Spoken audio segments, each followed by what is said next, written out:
This is Austin Bilyeu's research paper presentation for HSEM 445. The company that I chose to do my presentation on was BancorpSouth. It's a banking company that employs over 3,900 people in over 290 locations across quite a few states, including Alabama, Arkansas, Florida, Louisiana, Mississippi, Missouri, Tennessee, and Texas. And as you might have guessed, it's kind of in the hurricane zone there. It's down there in the Gulf. And so one of the things that their business continuity plan prepared them for was the event of a hurricane. And at this point, when Hurricane Gustav, which is the crisis that this article is about, a Category 2 hurricane came through. They'd already been through one hurricane. They'd been through Hurricane Katrina, which is a Category 5. It was a huge hurricane. And Gustav was originally shaping up to be that. It was a Category 4 when it landed in Cuba, but after leaving Cuba and working its way through that, it actually lessened and came back down to a Category 2 hurricane. But what does a Category 2 hurricane mean? Well, according to the National Hurricane Center, a Category 2 hurricane is one that has winds in the consistent 96 to 110 mile per hour range. And they go on to further say that these are extremely dangerous winds that will cause extensive damage. Well-constructed frame homes could sustain major roof and siding damage. Many shallowly rooted trees will be snapped or uprooted and block numerous roads. Near total power loss is expected, and outages could last from several days to weeks. And so, after realizing that yes, this hurricane is on a path, it will affect us, they had to put their BCP plan into place. They had to start taking the steps that they had outlined. And one of the first things that they did was they opened an Office of Emergency Management and Response. And they kept tracking Gustav. They wanted to make sure that it was coming down here. They needed to track updates. And this office was also in charge of making the preparations and communicating with parties that needed to brace for this storm. That included all 290 locations and any other contractors that they needed to work with. And so, as I mentioned, they've already been through one storm. And so one of the things that they had to do is they looked back at that other storm previously, beforehand, and they made some changes to their document. BancorpSouth security officer Mary Lewis Stockman commented on this. She said, "You learn from each and every experience. We found the things that worked and those that did not work.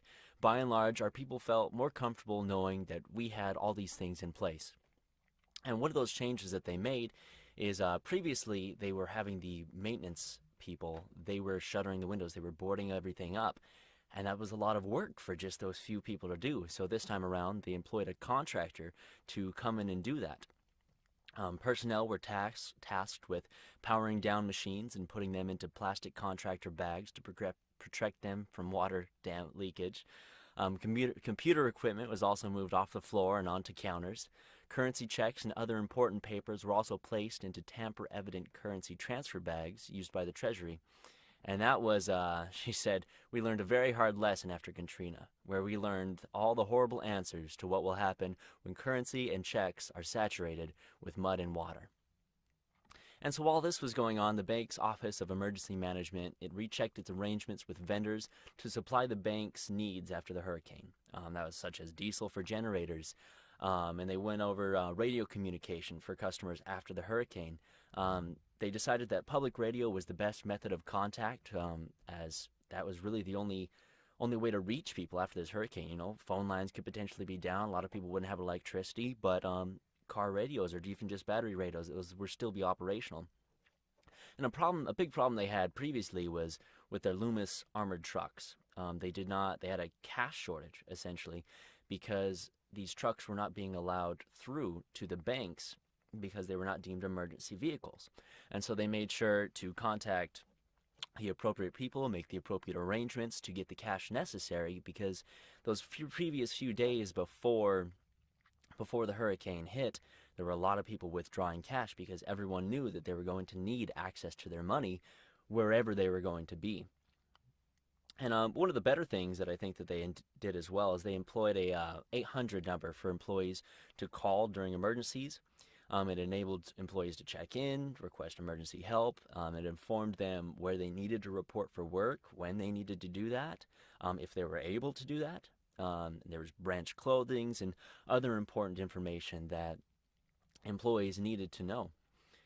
And so, by doing all of these things, by maintaining adequate staffing and having the right equipment and clear lines of communication, they were able to overcome a lot of the challenges that they previously had faced. Their plan detailed key business elements such as the armored vehicle transports and the diesel for generators, and ensured that they would be operational as soon as possible.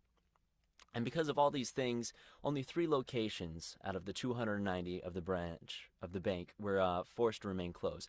2 of those due to power loss, and the bank's main office in downtown Baton Rouge, Bruges, suffered some water damage that prevented them from opening back up.